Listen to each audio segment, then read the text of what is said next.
6 years ago, a judge separately appointed us to handle a habeas corpus appeal for a death row inmate.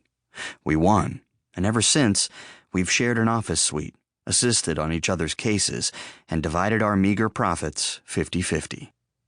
Thanks, I'll handle it, I say. You need to prepare for tomorrow's hearing. That's not the real reason I decline her offer.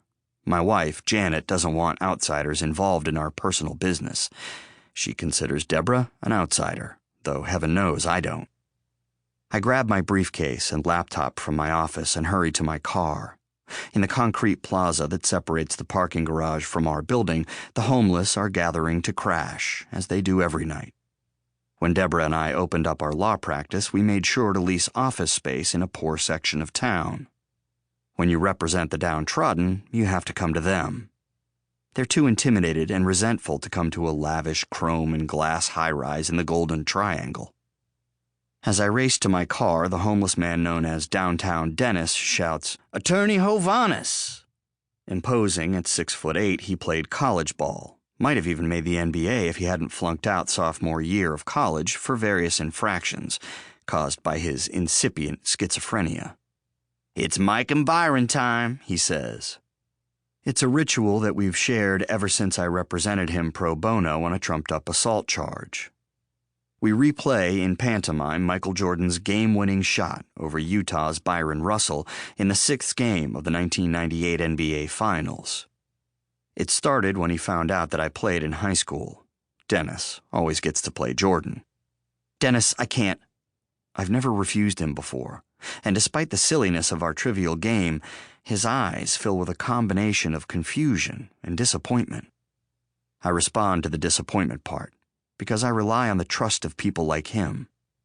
I assume my defensive stance. He pushes off, though the offensive foul isn't called, and he sinks the imaginary shot. And all the while, I'm thinking, why am I letting my daughter languish in that jail even an extra 30 seconds?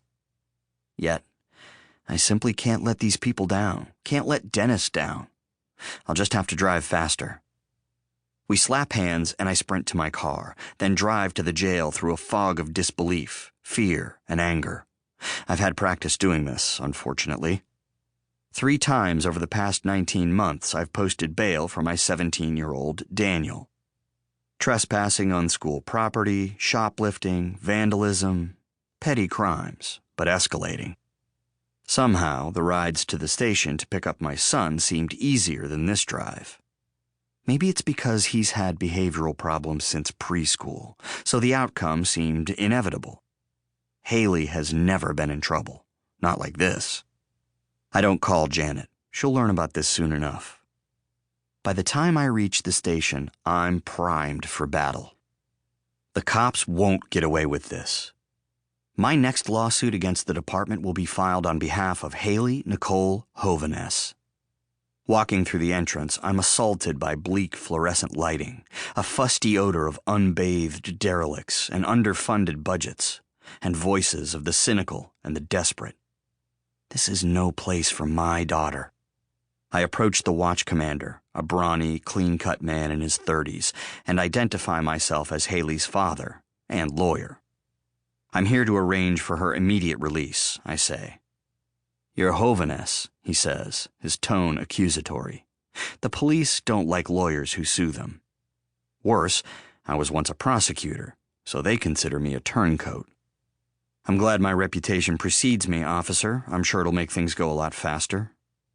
The cop makes a grand show of checking his computer and says, "She's still being processed. Take a seat in the lobby." I lean over the counter. "Haley is 16 years old, and you're not going to keep her here any longer than it takes to unlock her cell." "How are you, Matt?" someone behind me says. I turn to find Detective Ernesto Velasquez. We worked together when I was at the district attorney's office. He's an honest cop. We were friends until I left the DA's office and began suing the department. I haven't seen him in a while, and he's aged. Wrinkles from excessive stress and too much sun score his face. His formerly jet-black hair has gone mostly gray. "What's this about, Ernie?" I ask.